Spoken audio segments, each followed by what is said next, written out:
Oi, pessoal, que bom que a gente está junto de novo aqui no Mergulhando na Lição. Espero que o dia de vocês esteja indo bem.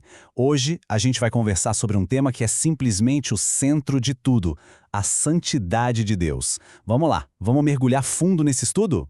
Pois é, a gente começa com essa pergunta, né? O que de fato significa dizer que Deus é santo? A gente ouve tanto sobre o amor de Deus, a misericórdia, o poder, mas e a santidade? O estudo de hoje nos convida a ir direto ao coração dessa verdade, que é uma das mais importantes sobre quem Deus é. E para começar, a gente precisa entender isso aqui. A santidade não é só uma das qualidades de Deus. A lição nos mostra que ela é o próprio centro, a essência do seu ser. É o que define todo o resto. Olha só que poderoso isso.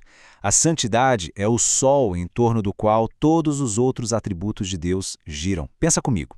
O amor de Deus não é um amor qualquer, é um amor santo. A justiça dele é uma justiça santa. O poder dele é um poder santo. Tudo nele é filtrado por essa pureza absoluta, por essa separação total de qualquer coisa que seja pecado. É isso que a gente precisa entender primeiro. A santidade é o DNA de Deus. Ok. Se a santidade é tão central, tão fundamental, por que será que muitas vezes a gente quase não fala sobre isso? Parece que no nosso dia a dia, essa ideia acabou ficando meio de lado, né? Vamos entender o porquê? Esse quadro aqui mostra bem o problema. De um lado, a Bíblia apresenta um Deus santo, puro, justo, que inspira reverência. Do outro, a gente vê uma visão muito comum hoje em dia. Um Deus que é só amor, sem justiça, quase como um amigo gente boa que não se importa muito com o que a gente faz. A lição nos alerta que, quando a gente faz isso, a gente acaba criando um Deus que nos agrada e não adorando o Deus que realmente existe. E aqui está a raiz de tudo. Quando a gente começa a achar que o pecado é algo normal, que não tem nada a ver, a gente perde a noção do quão sério ele é.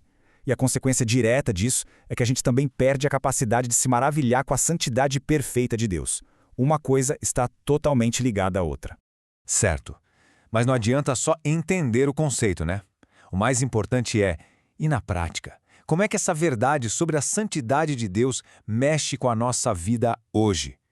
O estudo agora nos chama para a ação. E a lição nos dá um caminho bem claro, em 4 passos. Primeiro, reconhecer. É chegar diante de Deus com o respeito, com a reverência que Ele merece. Daí, a gente passa a buscar, ou seja, a gente se esforça para viver de um jeito que pareça com Ele. Isso, claro, nos leva a abandonar as coisas que não agradam a Deus. E, por fim, o passo que amarra tudo, aproximar-se. Buscar a Deus com humildade, sabendo que a gente depende totalmente dele para conseguir viver assim.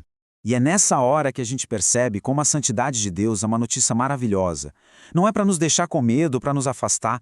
Pelo contrário, é um convite que traz uma esperança real de transformação. Essa frase da lição é uau. Pensa nela por um instante. A santidade de Deus é como um espelho. Quando a gente olha para ela, a gente vê quem Ele é em toda a sua perfeição. E no mesmo reflexo, a gente vê a nossa própria condição, o quanto a gente precisa dele.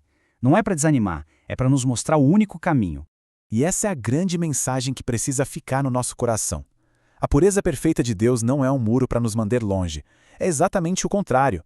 É um convite para a gente chegar perto, para ser limpo, para ser transformado por Ele e para Ele.